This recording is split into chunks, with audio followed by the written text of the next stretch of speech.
भक्त अनंता तुला ते कसे रे स्तवावे, अनंता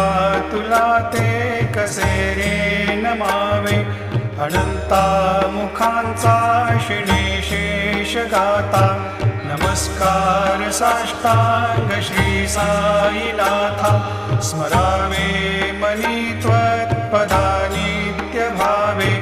पुरावे तरी भक्तीसाठी स्वभावे, तरावे जगातारुणी मायताता, नमस्कार साष्टांग श्री साईनाथा, वसे जो सदा दावया संत लीला,